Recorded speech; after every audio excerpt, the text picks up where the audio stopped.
კიდევ ერთხელ გამშვიდობისა, პირდაპირ ეთერშია მედია კავშირი ობიექტივი და თქვენ უსმენთ და უყურებთ გადაცემას ღამის სტუდია.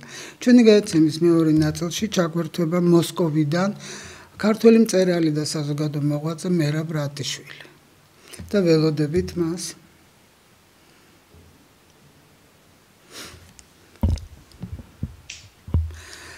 ისმის ჩემი? კი, ისმის.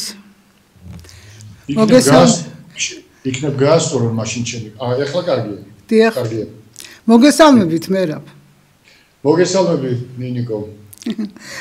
მერაბ, ჩვენ ცოტად რო გვაქვს და მოდი დავიწყოთ საუბარი. დიდი ხანია არ ყოფილხარ ჩვენი სტუმარი, მართალია ჩართვით მოსკოვიდან, მაგრამ მაინც. და აი მერაბ, რა მინდა კითხო. რაღაცა გესმით ჩემი? კი, ხმამეს. დიახ. და გამოსახულებაც არის. რა მინდა კითხოთ, იცით საქართველოს მოქალაქეობაზე. მე არ მესმის ეს რა არის, როდესაც ქართველ მწერალს საქართველოს მოქალაქეობა აქვს ჩამორთმეული. და რა ხდება ამასთან დაკავშირებით, იმიტომ რომ მერწმუნე ძალიან ბევრ თქვენ მკითხველს ეს საკითხი ძალიან აინტერესებს. მადლობა ჩართვისთვის, ყველას მოგესალმებით, დიდი ხანია მართლა არ ყოფილვარ ეთერში. შეიძლება ითქვას წელიწად ნახევარია ალბათ. დიახ. შეიძლება მეტიც. მაგრამ ერთი შეკითხვაა, დღეს კიდე რამე გიგვერთ საქართველოში? სამწუხაროდ არ. რა შუაშია? არ არსებობს არც მწერალი, არც პოეტი, არც სხვა ხელოვანი ადამიანი, რომელიც რაიმე თავისი პროფესიით იქნებოდა დაცული. ეს არ არსებობს დღეს საქართველოში, იმიტომ რომ დღეს არის ძალმომრეობის ეპოქა, ეს პირველ რიგში და ვისაც აქვს ძალაუფლება, ის თulis რომ ვის შეიძლება იყოს საქართველოს მოქალაქე და ვინ არის. იმის მიხედვით, რომ საქართველოში დაბადებული ადამიანი არ შეიძლება აპრიორი არ იყოს საქართველოს მოქალაქე. რა თქმა უნდა. ხო და ასე დავკარგეთ ჩვენ 10,000-ობით და 100,000-ობით ადამიანი, იცით რომ ბოლო 3 წლის მანძილზე უკვე 60,000 კაცს აქვს ჩამორთმეული საქართველოს მოქალაქეობა, რუსეთში მაცხოვრებლებს ვამბობ და არა სადმე სხვაგან. სამაგიეროდ რამდენმა უცხოტომის ხალხმა მიიღო საქართველოს მოქალაქეობა. ამაზე საუბრობენ ძალიან ბევრი როგორც თქვენი კოლეგები, ასევე ჩემი კოლეგები და უბრალოდ საქართველოს მოქალაქეები რისთვისაც დიდ მადლობას ვუხდი, რომ ყურადღების ცენტრში ეს თემა, მაგრამ ხომ ხედავთ, რომ იყრუებენ ყურს და იბრმავებენ თვალს, არაფრის დანახვა არ უნდათ, არაფრის გაგონება არ უნდათ, იმიტომ რომ მე ვარ და ჩემი ნაბადი და საქმე იმაშია, რომ ეს თემა ხო არ დაიკარგება და ის ხალხი, რომლებმაც ეს ჩაიდინეს. სულ ყველაფერი ვიცით, გვარი, სახელები, ვინ გააკეთა, ვინ დაავალა, თანმიმდევრობა, ყველაფერი როგორც მოხდა. სასამართლო, რომელმაც უარყო სააპელაციო სასამართლოში სარჩელი იმის შესახებ, რომ უნდა აღედგინათ მოქალაქეობა. ანუ არაფერს არ ითვალისწინებენ. ესე იგი, ერთმუსტად არის შეკრული ქართველის წინააღმდეგ მთელი სახელისუფლებო ვერტიკალი და სასამართლო სისტემა და ძალოვანი სტრუქტურა. მიზეზი რა იყო? მიზეზი რომ ყოფილიყო, მე დამხრიტავდნენ. არა, ჯვარი გწერიათ. არა, აი სააპელაციო სასამართლომ რითი გაიმართლა თავი? არანაირი, რომ თურმე, ესე იგი, საქართველოს მოქალაქეობა და პასპორტი იქცა, როგორც მართვის მოწმობა. იგი უნდა ყოველ ჯერჯერობით ჩააბარო ფსიქო, როგორც ეძახიან იმ ცნობას სამედიცინოს, იმისათვის რომ გაგიგრძელონ ესე იგი მოქალაქეობა. როგორც მართვის მოწმობა. ეს ხო აბსურდია, წარმოუდგენელი, ხო? და სადამდე დავედით? სადამდე? და მე ხო ვიცი ეს ვისგანაც მოდის, რატომ მოდის, როგორ მოდის. და ამაზე არ ვისაუბრებთ, აი ვისგან მოდის. მე ამაზე არ ვისაუბრებ ერთი მიზეზის გამო, რომ მე არ მინდა რომ მათგან განსხვავებით გავდე ადამიანს, რომელიც ანგარიშსწორებად არის დაკავებული. მადლობთ. საქართველოს ადევნებთ ხომ მოსკოვიდან შორიდან თვალს რა ხდება როგორ ხდება ეხა არჩევნებია ნაწილი არჩევნებისთვის ემზადება ნაწილი მშვიდობიანი დამხობისთვის მოკლედ მაგარი დომხალია საქართველოში ჩვენთან რა სიტყვით ამაზე როგორ ჩანს მოსკოვიდან აქ მიმდინარე მოვლენები ნუ ჩანს საერთოდ ვინც ყურადღებით ადევნებს თვალყურს ჩანს როგორც საგიჟეთი და არაფერი დალაგებული მანდ არ არის არც სოციალური საკითხები, არც პოლიტიკური ეს ამდენი ადამიანი ქუჩებში იკარგება ამდენი რესურსი, ადამიანური დროა ყველაზე ძვირფასი, ეს იკარგება პირველ რიგში და ეს არ აწუხებთ არავის და იკარგება იმდანაც რესურსი ეს ხალხი რო გადაადგილდება რაიონიდან რაიონში და გიჟი ქალაქს მიდიოდა რა მიქონდა რა მოქონდა შემთხვევით კი არ არის ნათქვამი ხო და უკვე რამდენი ხანია წელიწად ნახევარია ხო პრაქტიკულად ამ პროცესში ვართ და ეხლა გარედან როგორ უნდა ჩანდეს ეს ყველაფერი შენი აზრით როგორ გამოჩნდება ეხლა ეს რომ ეს ხალხი ნორმალურია დალაგებულია თვითონ ანგრევენ ქვეყანას ანგრევენ ეკონომიკას ისედაც ურთიერთობები დანგრეულია ერთმანეთში ხო და წყალგამყოფი არის მხოლოდ თვითქოს ეხლა ეს როგორ ჩატარდება ეს არჩევნები და თუ აქამდე მივედით რომ საპარლამენტო არჩევნები ჩატარდა ჩემი თვალით რასაც უყურე ესე იგი ხო ვერ გეტყვი რომ ყველაზე საუკეთესო არჩევნები იყო მაგრამ ყველაზე ცუდი რო არ ყოფილა იქ ფაქტია მაგრამ მე როგორ შემოატრიალეს სიტუაცია რა თქმა უნდა ბევრი დაიჩაგრა უსამართლოდ მაგრამ ჯერ აღიარეს ეს დასავლეთმა ხო იმათ საბოლოო ჯამში და მე გადაითამაშეს ეს იმიტომ რომ მიიღეს სხვა დავალება და დაიწყო სხვა თამაში და ის რომ აი ახლა იმ სტუდიაში და იმ პარტიას რომელსაც ეს ობიექტივი ამდენი წლებია მიყავს და იბრძვის ოღონდ თქვენ არ შეერჩვით პარლამენტში და მზად იყვნენ ეღიარებინათ ისინი და ბოლოს ესეც გადაიფიქრეს. სამწუხაროდ. ნუ ეს ამ რეალობის წინაშე ვარ და რახან მკითხე რომ როგორ ჩანს გარედანო ჩანვართ როგორც არასრულყოფილი სახელმწიფო. არა სრულფასოვანი სახელმწიფო და არა სრულფასოვანი პოლიტიკური პროცესი. იმიტომ რომ ყველა მიმართულია რაც შეიძლება მეტად ავნონ საკუთარ ქვეყანას, საკუთარ სახელმწიფოს. და სხვის თვალში როგორ მიქნება, როგორ აი დასავლეთთან, ევროკავშირთან დაუშვათ რაღაცა ეს პერიპეტიები, როგორ აღიქმება რუსეთში. შენ გაქვს ძალიან ბევრი შეხვედრები ბევრ ადამიანთან საქმიანი ურთიერთობა, მართლა მაინტერესებს მათი აზრი, აი ესეთი დაპირისპირება როგორ აღიქმება რუსეთში. რუსეთში აღიქმება ეს ყველაფერი არასერიოზულად. რაც დავთესეთ, ის მოვიმკით. და ის რომ წლების მანძილზე არავის ინტერესს არ ვითვალისწინებდით, არ გვაინტერესებდა ის როგორ გვიყურებდნენ. ეხლა აგერ შენ დაგაინტერესა როგორი აზრია საქართველოს მიმართ და როგორ ხედავენ ამ სიტუაციას. დიახ. მაგრამ რეალობა ის არის რომ ჩვენ თვითონ ჩავიგდეთ საკუთარი თავი ამ დღეში. და ჩანვართ ძალიან არასერიოზულად. არა მარტო რუსეთში, არამედ ევროპაში და ჯანდებას ევროპა და ამერიკა, მაგრამ უახლოეს მეზობლებისთვის ვართ როგორც სახელმწიფო და ხალხი, რომელიც თლად დალაგებულად ვერ ცხოვრობენ. იმიტომ რომ ყველა ერთმანეთზე გადაკიდებულია, ყველა ერთმანეთის მოწინააღმდეგეა. რა უნდათ ესე იგი ერთი მთავრობა ჩამოაგდეს, მეორე მთავრობა ჩამოაგდეს. ეხლა უნდათ მესამე მთავრობა და ეს ყველაზე ტრაგიკული შეიძლება მოხდეს, ვაჭრობა დაიფაროს, ისე შეიძლება განვითარდეს მოვლენები, იმიტომ რომ რას ამზადებენ, რა იმედით, ვისი იმედით, რა დგას ამ ყველაფრის უკან. ეხლა შეიძლება ვივარაუდოთ, მაგრამ ხელში ხო არ გვიჭირავს ეს ჯერჯერობით. მერაბ, აი ეს არასერიოზული დამოკიდებულება ხელისუფლების მიმართა აქვთ, ხო? უკაცრავად. დიახ. იკომი რომ დაინტერესებულია, რომ თავისი გაიტანოს.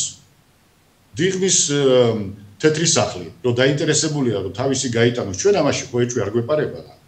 რამდენი თავი აქვს დამარხული და რამდენი აქვთ მომზადებული საშინაო დავალებები, რომ მთელი ოპოზიციური ფლანგის ლიდერობა ეგრეთ წოდებული რომ იგდარბიან და იქიდან იღებენ ინსტრუქციებს, ხო არავის ეპარება ამაში ეჭვი. და ამიტომ რას უნდა მოველოდეთ კარგს მათგან? არა, ესეთი არასერიოზული დამოკიდებულება ხალხის მიერ და საქართველოს მიმართ აქვთ თუ ხელისუფლების მიმართ?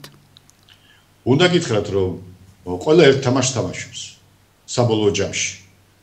ხო და არ გაგიკვირდეთ, რომ ხალხის მიმართაც გქონდეთ ასეთი დამოკიდებულება.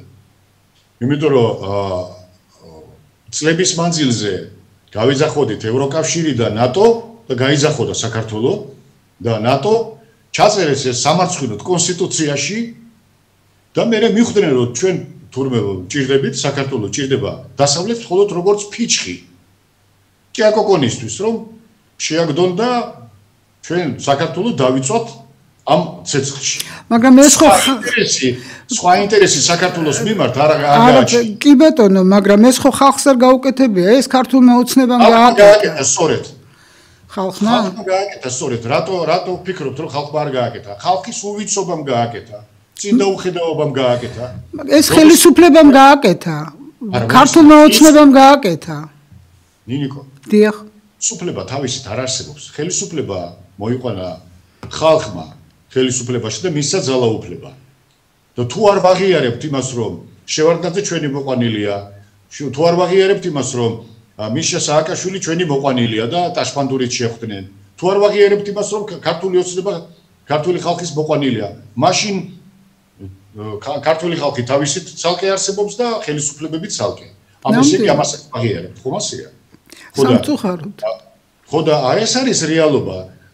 არ შეიძლება ვილაპარაკოთ იმაზე, რომ ხელისუფლება უშვებს შეცდომებს და ამაში ხალხი არაფერი მონაწილეობას არ იღებდა და არ უმაგრებდა ზურგს, რომელიმე ხელისუფლება. აი, თქვენ თვითონ თქვით, რომ და ეხლა რომ მოხდეს დამხობა, ეს იქნება ძალიან ცუდი და ასე ფიქრობს სამწუხაროდ. არანაირი დამხობა არ მოხდება.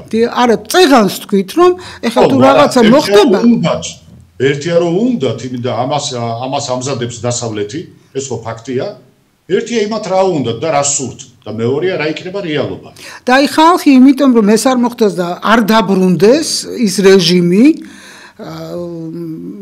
ცოტა სახეცვლილები რაღაცა დაიშალა პარტია ორი გახდა იქ დავიანთი ისინი ყავთ რა ქვია მომხრეები და ასე შემდეგ თანამებრძოლები.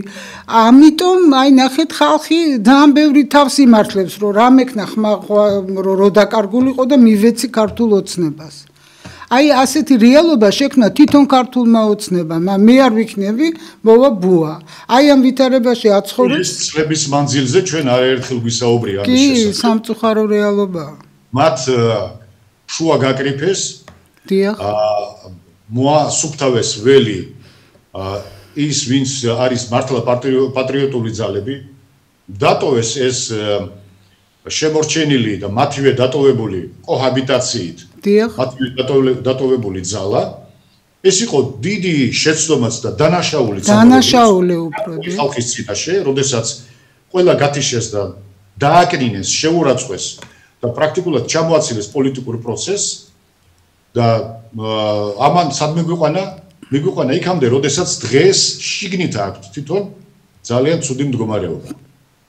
სამწუხაროდ ძალიან ცუდი მდგომარეობა და ისე გამოვიდა რომ თვითონ დათესეს ეს და თვითონ იმკიან ახლა ამას ის ხალხი რომლებიც დღეს უკვე გამოაცხადეს ისგოებად და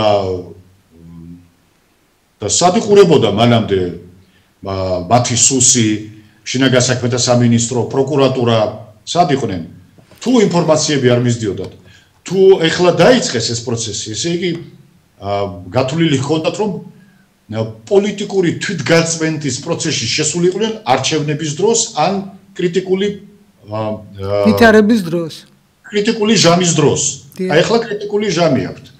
იმიტომ რომ მათ ხომ მარტო იმაზე არ არის ლაპარაკი ეს სტუდენტები და ახალგაზრდობა რო დგას ჭკუა აღრეული, აცდენილი აბსოლუტურ რეალობას. მან სხვა რაღაც იმალება ამ ყველაფრის უკან. მან ძალოვანი პროცესი იმალება ამ ყველაფრის უკან. და იმის მიხედვით და ამით ისინი დააპატიმრებენ ამ ეგრეთ წოდებულ წინამძღოლებს თუ არ დააპატიმრებენ ამას მოყვება ძალიან სერიოზული შედეგები.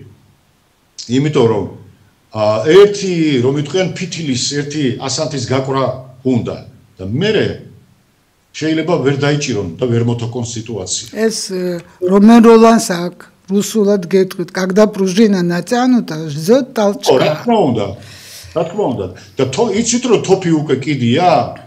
სტანისლავსკი დიდია, დიდი ხანია თოფი კიდია. საქმეც მაგაშია. ჩეხოვის ჩაი. ეს თვითონ ჩამოკიდეს ამერიკელებმა და ძველი ხელისუფლება აიყო და მიიღო ეს და დატოვა რომ ეს იქნებოდა რომ ვიტყვიან საბარიგო თემა, სავაჭრო თემა, სუყველასთან, ჩრდილოეთთან, სამხრეთთან თუ მეზობლებთან და ასევე დასავლეთთან და მოვიდა ახალი ხელისუფლება, უკვე ახალი პირობითად, იმიტომ რომ 13 წელია ხელისუფლებაში არიან და მათაც ბარიგობა დაიწყეს ამით. მათ ისინიც ბარიგობენ ამ თემით და საბოლოო ჯამში მაინც მივიდნენ იქამდე, სადაც დღეს კი არა უკვე ბოლო წელიწად ნახევარი ემყოფებიან. ეს არის სამწუხარო რომ ჩვენ ისეთ პროცესში შეიძლება შევიდეთ ჯანდაბას ხელისუფლება თუ ერთი შეიძლება თუ მეორე შეცვლის და ასე შემდეგ ჩვენ ქვეყანას დავკარგავთ. მე ამისი მეშინია. იმიტომ რომ არაადეკვატურობას ვხედავ მე ორივე მხრიდან. ეხლა თუნდაც გასაწმენდი ყოფილიყო პარტია და გასაწმენდი ყოფილიყო ხელისუფლება. ეხლა უნდა დაეწყოთ ეს საჩვენებლად? არ ვიცი, რა გითხრათ, რით გაგახარეთ? ეს მაგალითს გეტყვი. რომელიც ასად არ მithქვია, იმიტომ რომ პირველად ვერთობი საქართველოს ტელევიზიაში. კი ბატონო. მე რომ გამოვედი ციხიდან, შევიტანე სარჩელი, რა თქმა უნდა, ჩემი უფლებების აღდგენაზე. ჩემ ზურგთ უკან იუსტიციის სამინისტრომ მაშინდელმა მინისტრმა თეაწო ლუკიანმა და 42 მუხლმა, რომელმაც შეიტანა სარჩელი სტრასბურგის სასამართლოში, უпроსტად იუსტიციის სამინისტრო პირველ რიგში გამოიხმეს ჩემი საქმე სტრასბურგიდან, რომ ჩვენ დავაკმაყოფილებთ ამ საქმეს.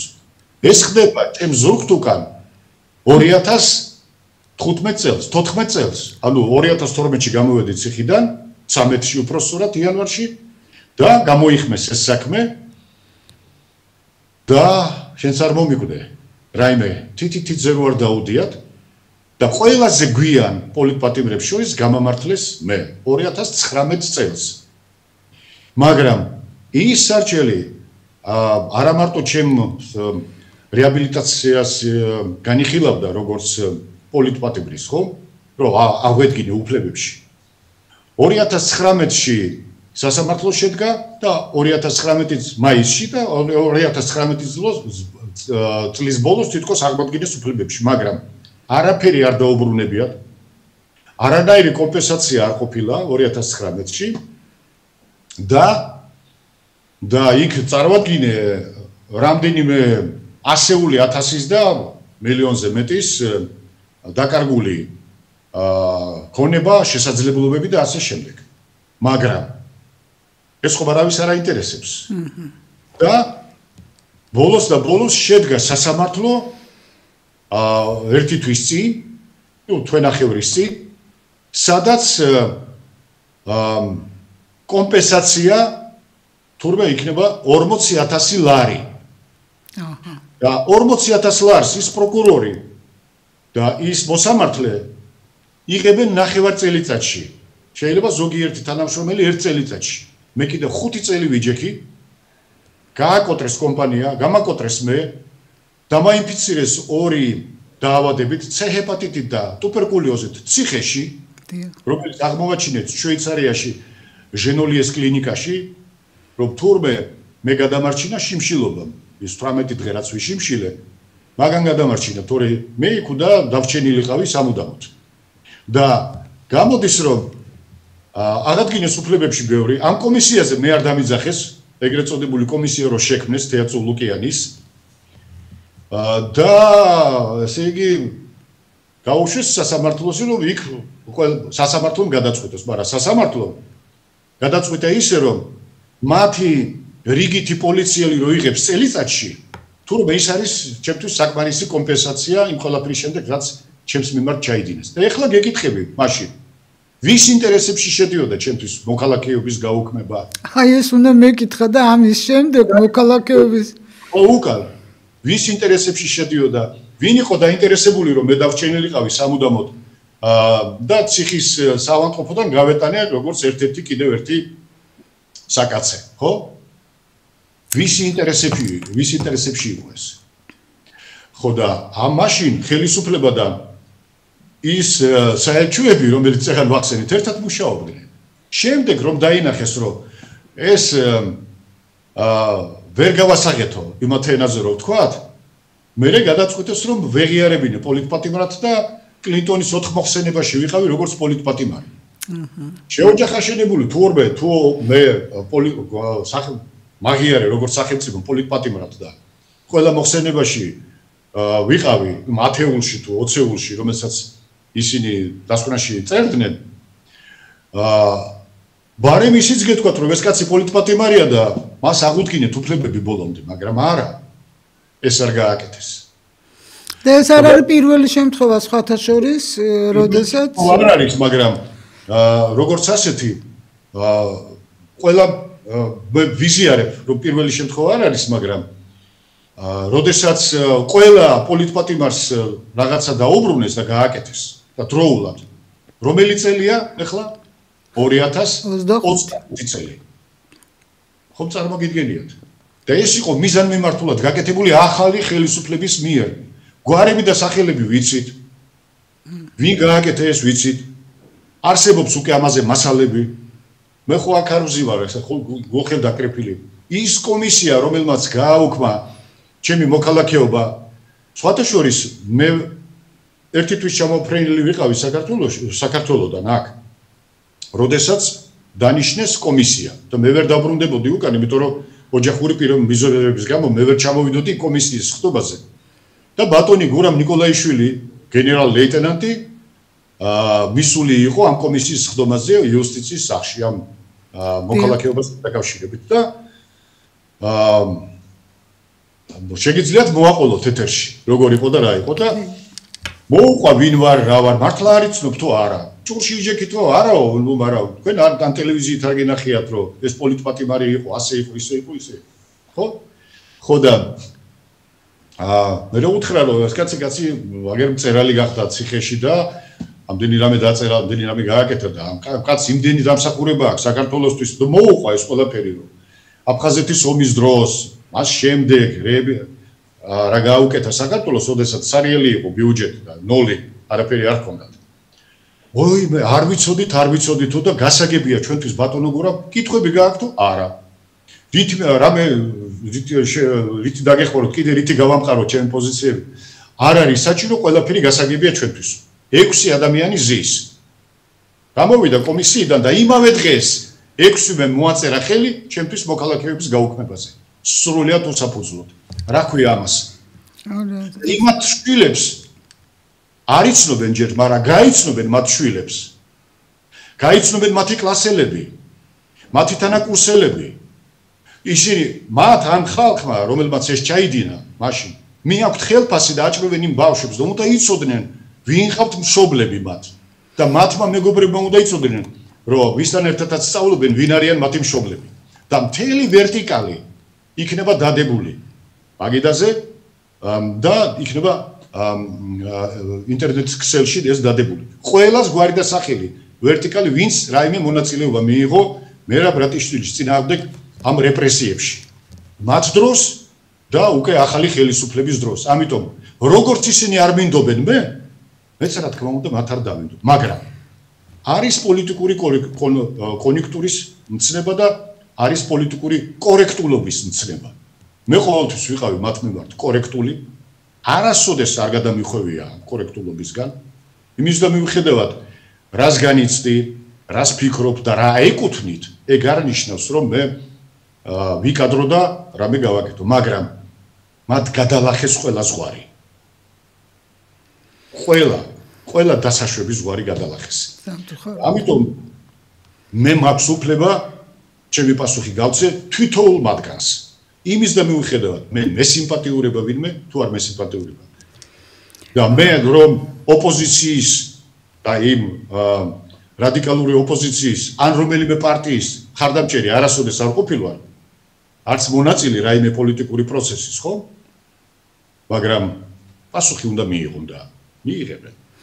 უნდა მიიღონ და ჩვენის მხრიდან რაც ამითი არ თავდა ცხოვრება. უბრალოდ მათ შვილებს თავი დავანებოთ და ისე რა თქმა უნდა მოსთხოვოთ პასუხი ყველას. მათმა შვილებმა უნდა იცოდნენ რა ჩაიდინეს მათმა მშობლებმა. აი ესე რომ ვაპატიეთ წინა ხელისუფლებას, იქით ხელისუფლებას და ყველას ყველაფერი შერჩა, იმიტოა განუკითხაობა დღეს რაც ხდება საქართველოში. როცა სახელმწიფო თავის, ესე იგი, ქართველი მწერალი, თუმცა ყოფილი პოლიტპატიმრები არ არსებობდნენ, პოლიტპატიმარი, მწერალი, საზოგადო მოღვაწე და შენ მოქალაქეობას უუქმებ, ეს არის აი გორში დაბადებულ კაცს. გორში დაბადებულ კაცს. კი ბატონო. ახლა რამდენი იქ სინხია ჩამოსული და რამდენი სხვაა ჩამოსული, რომელმაც საქართველოს მოქალაქეობა მიიღო და რა დღეში ვართ მიგრაციაზე, საერთოდ ეს ცალკე სალაპარაკო თემაა და ეს მართლა სერიოზული პრობლემაა. ცნობილი გვარების წარმომავლობით, ხო, ვინც დაიბადა და გაიზარდა, მაგრამ დაიბადა და გაიზარდა საქართველოში, მოქალაქეობა ჩამოართეს. რამდენი აფხაზეთიდან მაგალითად ვიცი მე მქონდა გადაცემა სხვათა შორის გადაცემათა ციკლი აფხაზეთიდან დევნილები რომლებიც რუსეთში წავიდნენ ესე იგი მათ არ აძლევენ საქართველოს მოქალაქეობას წარმოიდგინეთ მაგრამ ის რომ პოლიტპატიმარი საზოგადო მოღვაწე და მწერალი შენ აი ესე ყველაფერს თავიდან ნონსენსია ბატონო ვისი მითითებით ხდებოდა ეს სადაც უნდა ასრულებენ მაგ მითითებას? სადაც უნდა არასრულებენ. ხო, აი ესე იგი შერჩევითი აქვს, როგორც სამართალი, ისევე მიდგომა. ისევე ეს მიდგომა. როცა სამართალი შერჩევითია, იქ ყველაფერი შერჩევითია მერო. კი. მერაბ, ეხლა რა ხდება რუსეთში? მართლაც საინტერესოა, იმიტომ რომ ძალიან ძნელია დაეყნო რომელიმე წყაროს, არ ვიცი ამ დროს მართალია, არ არის მართალი. იქ ცხოვრობ უკვე რამდენი ხანია. მართლა რა ხდება რუსეთში, რა მდგომარეობაა, იმიტომ რომ ჩვენთან ცოტა ისეთი ინფორმაციები ვრცელდება, რომ მაინტერესებს გადამოწმება. ასე გიჭირთ? ასე უჭირდეს ნეტა საქართველოს. კარგი გაგებიჭირებთ. რატო იცით? ასეთი დალაგებული, დასუფთავებული, ასეთი მშენებლობის პროცესში, რომ ყველაფერი შენდება და ყოველ კვარტალში ახალი მეტროს სადგური იხსნება, სასწაული ხაზებით, რომლის აშენებას თითოეული ხაზი, მაგალითად ნუკოვამდე ახალი აშენებული ხაზია, ღირს მილიარდი დოლარები, მილიარდები. და რატო ვერ ჩამოიქცა ეს რუსეთი თუ ასე უჭირს? აი მითხარით. მე-19 სანქციას დაუწეს ეს უკვე გუში თუ არ ვწდები. იქასთან ახლო იყოს. ვიღაცა რომ რაღაცას ბოდიში და ლაყალუყი გააქვთ ტელევიზიით, ცუდად გახდები ისეთ რაღაცას ლაპარაკობენ, წარმოდგენა რო არ აქვთ არაფერზე. აი ლიბერალების პრობლემა არის, იმიტომ რომ ახლა ჩვენთან ესეა, არის ღირებულებები, ეროვნულობა და არის შემდეგ აი ესეთი ლიბერალური ნეოტროცკისტები. რა ხდება ნეოტროცკისტები არ არიან რუსეთში დავიჯერო? როგორ არ არიან? დიახ.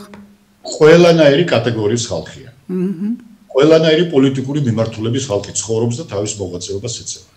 მაგრამ ჩვენგან განსხვავებით, ქართველებისგან განსხვავებით, დიახ. როდესაც დგება საათი X-ი, ჩას X, ერს შეუძლია გაერთიანდეს. აი ლიბერალებსაც და მემარჯვენეებსაც კონსერვატორებს. ყველას და ერთ მაგიდასთან სხედან და ერთად ბჭობენ და ერთად იღებენ გადაწყვეტილებას. კი, უმაღლესი სარდალი არის და მართველი პარტია არის, მაგრამ ყველას აზრს ითვალისწინებენ. მე ვიცი რასაც ვამბობ და არ ვამეტებ არაფერს. დიახ. და თქვენ ამაში დარწმუნდებით. მაგრამ საქართველოს ახლოც არ ვერ დგას აი ასეთ პროცესთან, რომელიც მიდის რუსეთში. და ვინც ავცელებდა ჭორებს, რომ აი პირველი დღიდან, ესე იგი ჯერ კიდევ მათ ვიყავეს სპეციალური სამხედრო ოპერაცია რო დაიწყო, ეგრეთ წოდებული ასვერო. და მან უკვე კრემლი აიღეს საქართველოს ტელევიზიებმა და ეგრეთ წოდებულმა ჟურნალისტებმა კრემლი აიღეს, გაასამარეს ყველა ესე იგი დახვრიტეს და მაცივრებში დაალაგეს და არ ვიცი ები ჩაიდინეს, მაგრამ გადის ამდენი ხანი და უკვე დღეს იმაზე ლაპარაკობენ რომ დასავლეთ უკრაინას დაუტოვებს უკრაინას თუ პოლონეთს გადასცემს მთლიანად და გააუქმებს როგორც ასეთი უკრაინას. ეს როგორი ხედვაც გვაქვს საერთოდ სხვების მიმართ, თუნდაც მეზობლების მიმართ, ისეც მიგვდის საქმე. ჩვენ არ ვიცით სიკეთის დაფასება. ჩვენ არ ვიცით იმ ადამიანების დაფასება, ვისაც სიკეთე გაუკეთებია ქვეყნისთვის. იმ ქვეყნების დაფასება, ვინც გადაგვარჩინა და რეალურად ერად შევკრა ტერიტორიად, როგორც გეოგრაფიული, დაქსაქსული ტერიტორია გააერთიანა და სახელმწიფოებრიობა დაუბრუნა, ჩვენ ეს ვერ დავაფასეთ. და რატო უნდა გაგიკვირდეთ თუ ნდობის ფაქტორი არის 0? და როგორ ფიქრობთ ეს პოლიტიკური იმის და მიუხედავად რა გვარია და რა გვარი იქნება, ან იყო მანამდე საქართველოს ხელისუფალი. ეს არის რეალობა და ის რაც გრძელდება მათ ტაშფანდური, რომ თურმე დრონები შემოფრინდნენ და ვიღაცა მოსკოვის გარეუბანში დაიღუპა, მართლა იყო ეგეთი მომენტი, რამდენიმე ადამიანი და ტაშფანდური ჰქონდათ. და ასეთ ხალხს ვინ აპატიებს რამეს? თვითონ ქართველებს არ უნდა ეპატიებინათ ეს. ეს იქნებოდა სწორი. მერაბ, ეს ყველას აღიზიანებს. მე მაგალითად მაგიზიანებს, როდესაც რაღაცა პოლიტიკური ნიშნით, იმიტომ რომ ვიღაცას ეს აინტერესებს და დაინტერესებულია ამით, დაუშვათ ხალხს ერს ლანძღავს. ეს ჩემთვის მიუღებელია, ვინც არ უნდა იყოს და როგორც არ უნდა იყოს. მე მიყვარს რუსული ენა, რა ვქნა, ვამბობ, მე მიყვარს რუსული ლიტერატურა, მე მიყვარს რუსული კულტურა და როცა მაიძულებენ რომ არა ეს უნდა შევიძულო, ამას ვერასდროს ვერ მოვახერხებ და ისე მინდა გითხრათ რომ საქართველოში ჩვენ უფრო ბევრნი ვართ, ვისთვისაც მიუღებელია ასეთი ფაშიზმი. და ალბათ ეს რუსეთშიც უნდა დაინახონ. და ეს კითხვა მინდა დაგისვათ. როგორ ფიქრობ, მოლაპარაკებები რო დაიწყოს, იმიტომ რომ ჩვენი ინტერესი გვაქვს. ეს იმაზე კი არ არის ლაპარაკი, ვინ მიყვარს და ვინ არა, ან უყვარ ვარ თუ არა. საერთო ინტერესი რაღაცა უნიკალური სიტუაცია შეიქმნა, ზოგი ჭირი მარგებელია რომ შეიძლება ჩვენი ინტერესები დაემთხეს ერთმანეთს. აი როგორ ფიქრობ, ამისთვის მზად არის რუსული მხარე, საქართველოში ამას ვერ ვატყობთ, მაგრამ რა ვქნა. საერთოდ დიდ ერს დიდი მიმტევებლობაც უნდა ახასიათებდეს. კი, და ახასიათებს კიდევაც. ჩვენ გვაქვს დაშვებული ძალიან ბევრი შეცდომა. არა, მათაც აქვს დაშვებული ძალიან ბევრი შეცდომა და დანაშაული. შეცდომები ყველას აქვს, მაგრამ ჩვენს მიმართ. კი, ერთმანეთის მიმართ შეცდომები ყველას აქვს დაშვებული. მაგრამ გამოწვევებიც როგორი იყო? გამოწვევები როგორი იყო საქართველოსთან? ეს ამდენი დაუნახაობა შეიძლებოდა? ჯერ დანგრეული არ იყო და ინგრეოდა მარტო შეურაცხყოფილი განცხადებები რომ დავთვალოთ რამდენია, გადაიწონება 1001-ზე. შეიძლება 10,000-ზე, 10,000 საქართველოსთან შეურაცხყოფილი განცხადებები და ერთს თუ მოისმენთ დიპლომატიური გადახვევა შეიძლება რომელიმე პოლიტიკოსს ეთქვა, რომელიც არ იყო ხელისუფლების შტო. ამიტომ ასე ცალსახად ნუ ვილაპარაკებთ. მართალია მიმტევებელი ერია, მაგრამ ადამიანური ცხენა აქვთ. მან რო ყოველდღე გაიძახიან რუსული ჩეკმა, რუსული პარტია, პუტინის პარტია ეს. თქვენ გონიათ ეს ასე ერთხურში გაატარებენ და მეორეში გაუშვებენ? არ ხდება ასე. და ეს ეგზალტირებულება დამღუპელია საქართველოს. ამაში აბსოლუტურად გეთანხმებით და მე მგონი რუსიც ხვდება ამას და ყველა ხვდება რომ ის ადამიანი ისინი შეიძლება ბევრ რამეს ხვდებოდნენ, მაგრამ ჩვენ რატო ვაძლევთ? ისინი უმცირ აი ნახეთ მერაბ, რა გავაკეთოთ, მივხვდეთ და აი როგორ უნდა რა სახით დასაწყებულა. რა თქმა უნდა დღეს არ დაწყებულა, მაგრამ დღეს გამწვავდა. მაგალითად, აი გეკითხები ახლა. ბატონო, აი ეს პარტიები, რომლებიც ყველა გადაცემაში ერთი და იგივე საკეთებენ. შეურაცხყოფას აყენებენ რუს ერს, რუსეთის ხელისუფალს, მთავრობას მთლიანად. არადა მასთან საბაჭრო ურთიერთობა გვაქვს, რომელიც რაღაცა ბალანსს გვიქმნის ბიუჯეტისთვის, საქართველოს ბიუჯეტისთვის, ხო?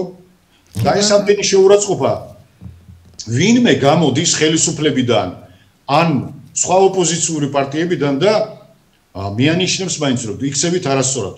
თქვენი მომხრეები შეაჩერეთ. ნუ ილანძღებიან ასე, რომ თუ ჩვენი ეს შიდა საკითხია, რუსებს ნუაბრალებთ. და რუსეთს ნუაბრალებთ. ვინმე აკეთებს ამას? არავინ. ტელევიზია მაჩვენეთ ერთი რომელმაც ობიექტივი გააშავა, ვინმე არა, გააშავა ბოდიში და შეაჩერა ამისთვის. ყველაფერზე რუსეთი აკერიათ პირზე და ეს უკვალოდ არ ქრება. ხო, სამწუხაროა და მე უბრალოდ იმის თქმა მინდა რომ ისინი უმცირესობაში არიან. მე რა ისინი უმცირესობაში არიან. ესე იგი სათამადო მაგიდაზე გისხედან თურქები, არაბები და ნუ აღარ ჩამოვთვლი სხვა. მისხედან არა, გვისხედან, იმიტომ რომ შენ არა, გისხედან, იმიტომ რომ ჩემი მოყვანილი და შენი მოყვანილი არ არის ის ხალხი, რა თქმა უნდა, მაგრამ უკვე თამადის ადგილს უთმობენ მათ. არა, მე რატო იცი, იმიტომ რომ შენ ხა ისეთი ქართველი ხარ, რომ რაც არ უნდა გაბრაზებული იყო, რა თქმა უნდა, შენ ტკივა, ხო? მე გაბრაზებული არა ვარ. გულატკენი. მე ვწუხვარ, რომ საქართველოს დეგრადირების გზას დაარგა. სამწუხაროდ პოლიტიკური ისტაბლიშმენტი დგას, ზოგიერთების გამოკლებით დეგრადაციის გზაზეა. არაფერი არ ეშველება ამას. მთლიანად უნდა შეიცვალოს ეს პოლიტიკური პროცესის და მთელი პოლიტიკური ბომონდი თუ ელიტა უნდა ჩამოციდეს. კი ბატონო. ეს აუცილებელი პროცესია. რადგან არის დამღუპველი. ერთადერთი რითაც რაღაცით აი როგორ გითხრა თავს ვიმშვიდებ ხო და აი პირად საუბრებში მეგობრებთან. ჩვენ მაინც უფრო ბევრნი ვართ ვიდრე ისინი და ალბათ ეს არის რომ საქართველოს კიდე დგას. იმათ გონიათ რომ ისინი არიან ბევრი. არა, ისინი იმათ რო გონია, ისინი რო ბევრნი იყვნენ, ჩვენ უკვე აღარ ვიქნებოდით. მაგრამ იმათი ხმა ისმის და იმათ ხმას მხარდამჭერი ხავს. თქვენი მხარდამჭერი ვინ არის?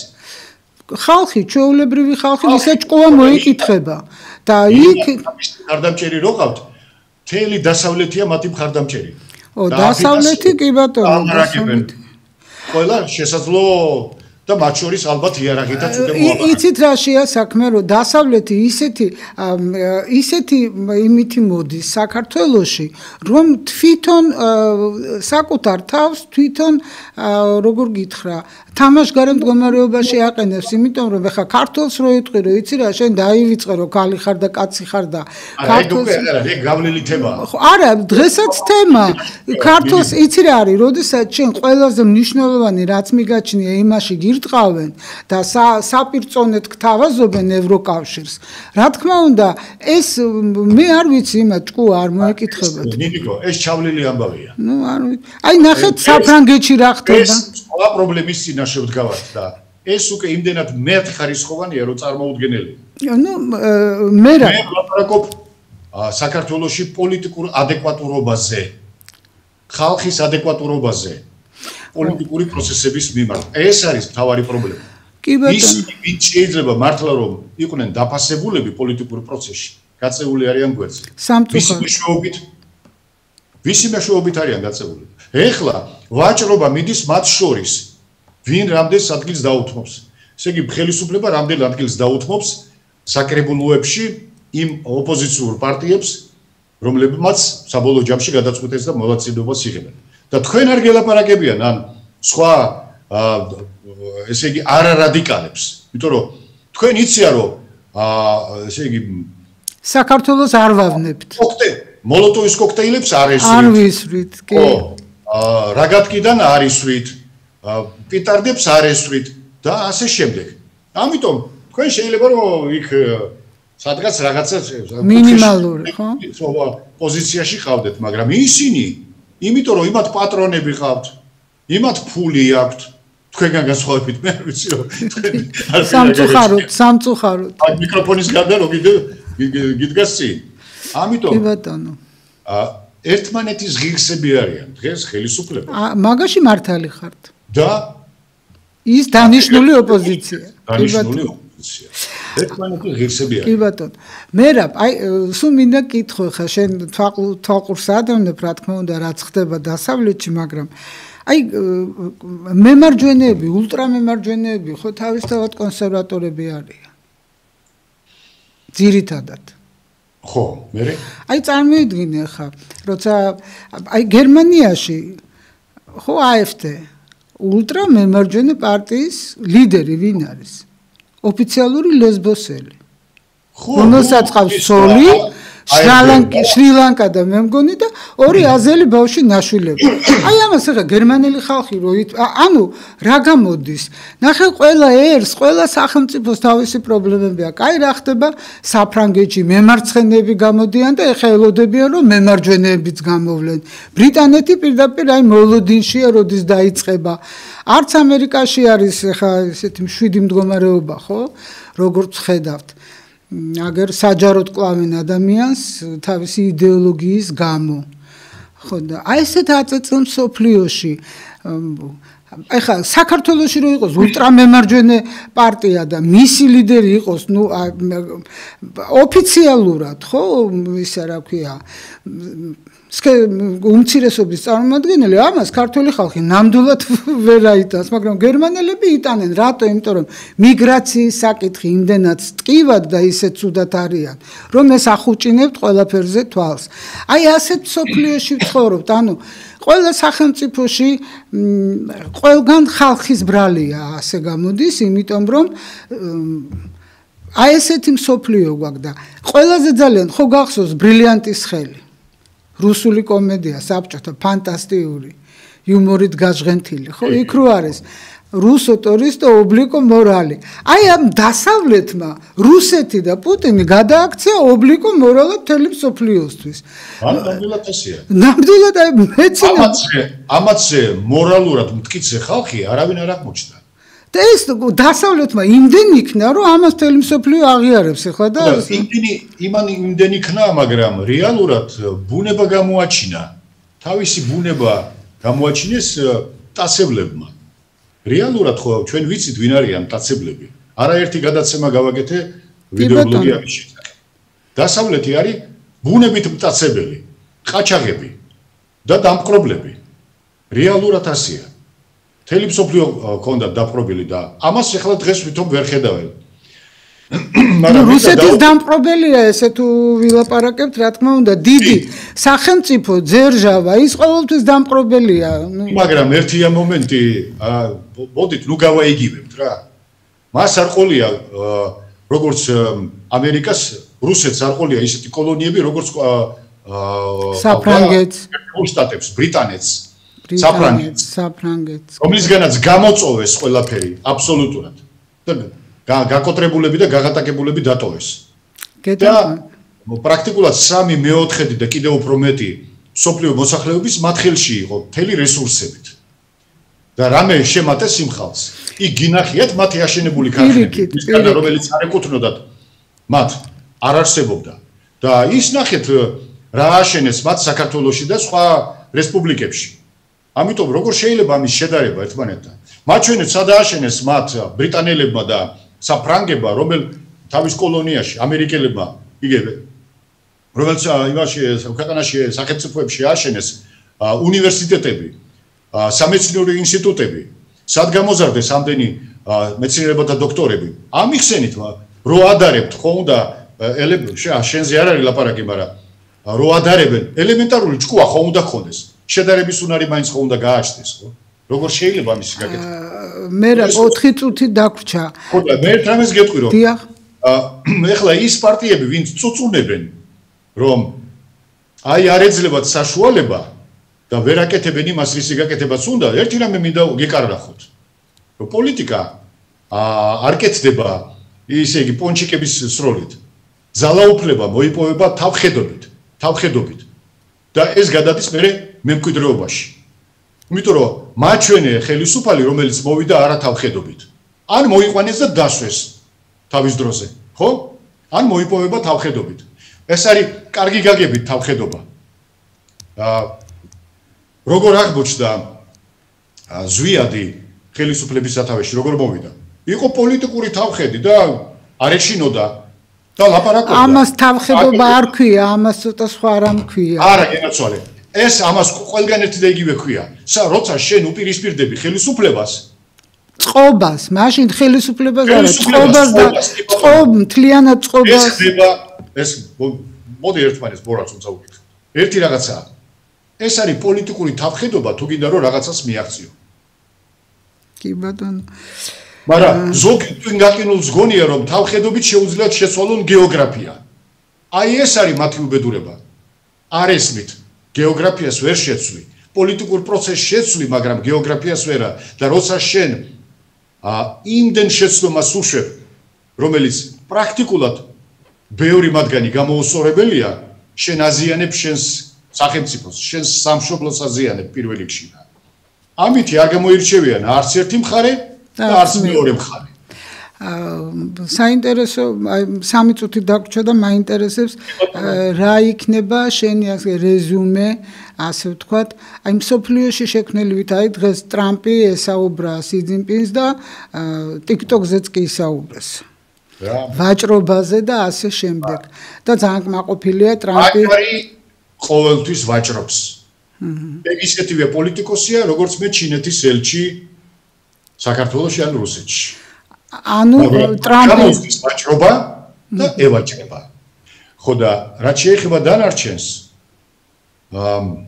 რუსეთი რა თქმა უნდა გაიმარჯვებს და დგას საკითხი, როგორც ეგრამ გითხარი, დასავლეთ უკრაინა დანაწევრდება და ისე გადაეცემა პოლონეთს, უნგრეთს და სხვა მეზობელ რუმინეთს ქვეყნებს. თუ შეინარჩუნებს სახელმწიფოებრებას, დანარჩენი სადაც შევიდა რუსული ჩეკმა, იქ იქნება რუსეთი. დამთავრდა ის უკრაინა, რომელიც მოამზადეს რუსეთთან საომრად, აღარ იარსებებს იმ სახით, რომ როდესმე შეძლოს რუსეთის წინააღმდეგ რაიმის მოქმედება. რამდენ ხანში შეიძლება ეს მოხდეს? ამაზე უკვე დიდი ხანია შეთანხმდნენ, მას შემდეგ რაც ალიასკაზე შეხვედრა იყო, ყველაფერი ერთბაშად არ ითქმება, ყველაფერი ერთბაშად როგორც არ იჭმება, ისე არ ითქმება. ამიტომ თანმიმდევრობით შევხედოთ სიტუაციას, როგორ განვითარდება და კიდევ ერთი. ჩვენ მეტად გვექნება გადარჩენის შანსი საქართველოს. თუ თავარ გოლს, რომელიც იყო ანტი-რუსეთი და უკრაინის სახით მომზადებული. სლავა უკრაინა. იმიტომ რომ ჩვენ ვიყავით როგორც ფიჩხი, როგორც თავიდანვე ვთქვი და მომზადებული, რომ უკრაინასთან ერთად გვეობდა, გვებრძოლა და დამწვარი იყავით ფიჩხივით და რატო ბალტიის ქვეყნები არ გაიმეტეს? იმიტომ რომ ისინი უკვე ისინი მდგომარეობაში იყვნენ, რომ ვაი თუ ჩათრევა მოხდეს ევროპის და ჩაეტრიათ ევროპა. ამიტომ შეაჩერეს, თორე ისინი რომ შარვლიდან ხტებოდნენ და უჩანდათ ერთი ადგილი ბალტიის ქვეყნებს, ჩვენ ამას ვხედავდით. კი ბატონო. გაუწონასწორებელი პოლიტიკაა. შემთხვევითი ხალხია პოლიტიკაში.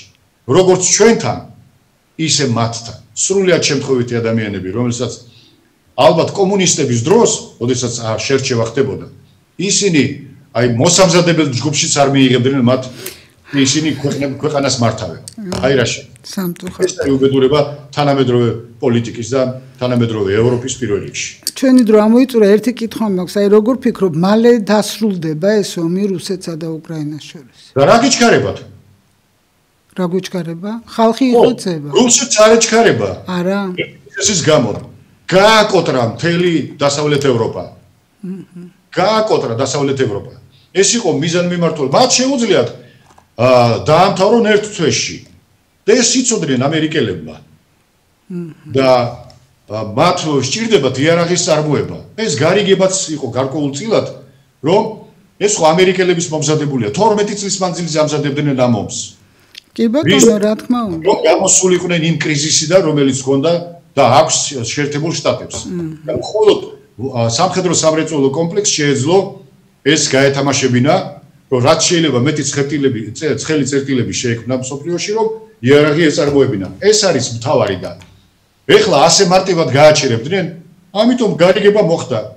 და გარიგება ისეთი იმდენად სერიოზული მოხდა, რომ რუსეთსაც აწყობს, რომ კონკურენტი აღარ ყავდეს ევროპაში. მათი სახით. მათ არ აქვთ მომავალი. არც როგორც ევროკავშირს და ბევრ მათგანს როგორც სახელმწიფოს აღარ აქვთ მომავალი ევროპაში ვამბობ. ამიტომ საიტაც მიისწრაფიან გაუშვით ის ხალხი და აღარ დააბრუნოთ მაშინ. რახან ასე მიისწრაფიან ქვეყანას ხიდიან, ოღონდ მათ ასე ამოვნონ, არ ეკუთვნით მათ საქართველოში ცხოვრება და საქართველოს მოქალაქეობა. ნუ მოქალაქეობა სხვა ამბავია, მაგრამ ხუმრობ რა თქმა უნდა. მოქალაქეობა სხვა ამბავია, მაგრამ ერთი რამეა, რომ ის ხალხი ჩამოყალიბდნენ კლასიკურ მოღალატეებად. დიახ, დიახ. სახელმწიფოს ინტერესებს არ ითვალისწინებენ და ამიტომ ვიჭირდება ასეთი ხალხი. სამაგიეროდ ვინც ითვალისწინებს და დღესაც ცდილობს რაიმე არავნოს, ის არ უნდა იყოს საქართველოს მოქალაქე. ვაი თუ ის ძალიან მოეწონოს ქართულ ხალხს და მე რა იქნება? დიდი მადლობა მერაბ საინტერესო მსჯელობისთვის, საუბრისთვის და იმედია გვესტუმრები ხოლმე ესე. შორის მე მომკარი პური რომ საკრებულოს არჩევნებში მონაწილეობ თბილისის. კი, დიახ. მე ძალიან გამეხარდა რომ ნახო ის მინდორიც როგორია. დიახ. აი სადამაინც ძალიან კარგი მინდორი არ არის, მაგრამ საბრძოლო არის. საბრძოლო არის და ის ბრძოლა რო გიყვარს და შედიხარ პროცესში. მე სულ მომწონს, რატიშვილი ხარ და არ დანებდები არასოდეს. წარმატებას გისურვებ დღეს. დიდი მადლობა შენს გისურვებთ. და გელოდებით თბილისში. მოგვენატრეთ ძალიან. ნახვამდის მერაბ, დიდი მადლობა. მეც გემშვიდობებით მომავალ პარასკევამდე.